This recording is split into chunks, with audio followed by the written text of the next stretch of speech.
If your life feels like a blocked dam, check just one thing. Is your head screaming abundance, while your heart is still shivering in the vibration of lack?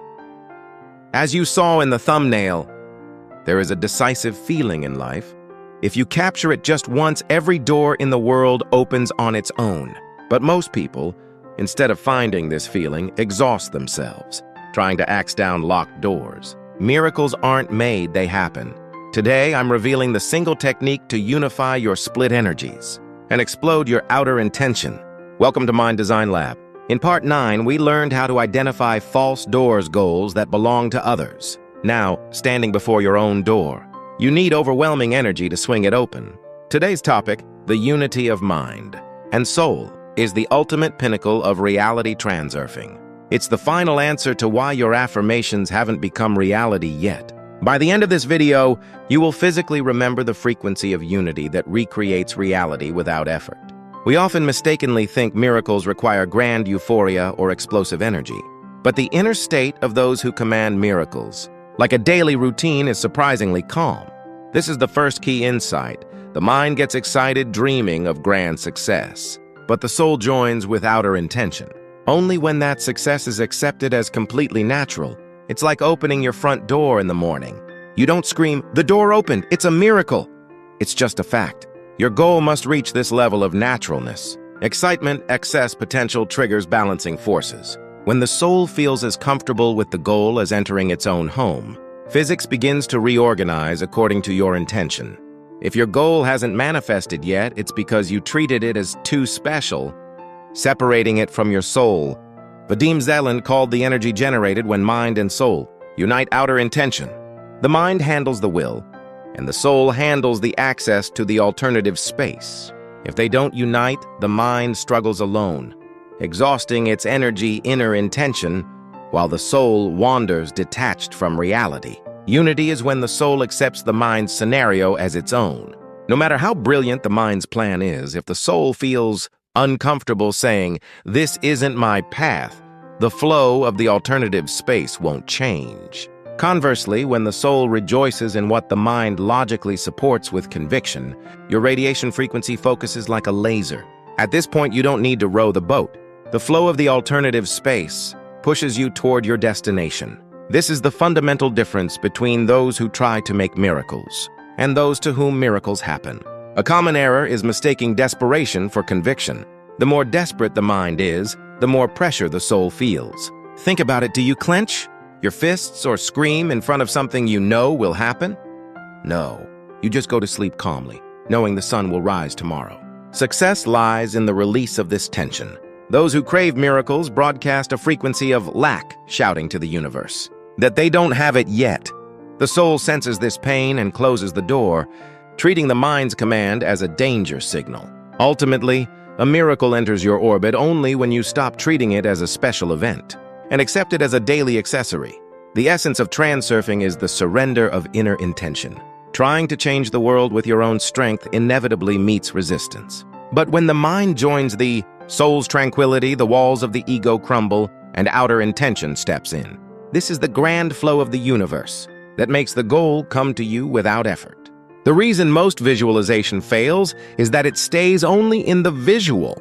Real insight lies in touch and comfort. As emphasized in the thumbnail, you just need to find this feeling once. That feeling is the boredom of ownership, the excitement of the first day. You buy a new car isn't miracle energy, it's excess potential. The real frequency of miracles is that natural sense. You have driving that same car a year later with zero excitement. If your heart races when you think of your goal, you are still separate from it. But if you feel so comfortable that you could almost yawn, congratulations. You've reached unity. In transurfing, we use a tool called slides. A slide isn't just a fantasy, it's a finished photograph showing you've already arrived. The key is to replay this slide until the soul accepts it as its own. At first, the soul might resist, saying, "This isn't my reality." But if the mind patiently brings this slide into your daily life, the soul eventually drops its guard. In that split second, frequencies synchronize and outer intention is triggered. From then on, the world starts moving for you. Your only job is to stay within that unified slide and collect the reality the universe delivers. The soul is like a sensitive child. If the mind suddenly screams, I'll make $10 million tomorrow. The soul gets scared and hides. You need gradual synchronization. Break big goals into small pieces so the soul can feel, oh, I can do this. As the soul feels comfort in small wins, it willingly cooperates with larger scenarios. The miracle of doors opening on their own isn't achieved by subduing the soul, but by treating it as your best partner. To achieve this, you need silence. For just a few minutes a day, block out external noise and observe your inner self. When you think of your goal, where does your body tense up? How is your breath? This is the process of setting the soul's antenna. When the mind stops trying to control and becomes a humble observer of the soul's reactions, the two energies merge. Outer intention is delivered through this crack of silent unity. Many people complain, I try to unite them, but I keep having doubts. Here's the plot twist. Doubt is not proof that you're doing it wrong. It's the last resistance signal from pendulums trying to scatter your frequency. Pendulums fear you becoming a master of outer intention. Don't fight the doubt. Fighting it drags you back into the swamp of inner intention. Instead, laugh it off. The pendulum is shaking me. I must be getting close to unity. Treat doubt as background music and refocus on your unified feeling. The ultimate spoiler of unity is importance. Desperately trying to unite mind and soul ironically prevents it. The mindset of this must succeed creates excess potential, and balancing forces will pull you toward the opposite of your goal. Unity is not a state of adding strength, it's a state of releasing it.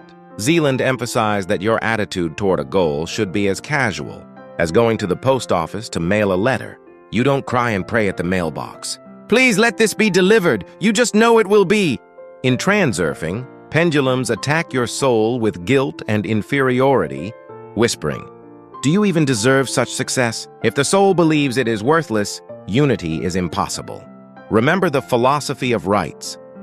As a creator of the universe, you have the right to choose any track in the alternative space. It's not a qualification you earn, it's your birthright. When the pendulum belittles you, simply declare as an observer, I have the right to choose.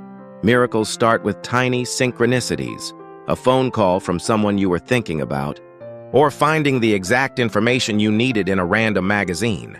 Most people dismiss this as just luck, but this is the first signal from outer intention. Every time you find these small signs, whisper to your soul, look, it's really happening.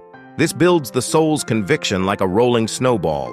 As your attitude of taking miracles for granted solidifies, every door in the world will open toward you without resistance. Even if situations seem to go against you, give them positive, meaning this is part of my success. This isn't blind optimism.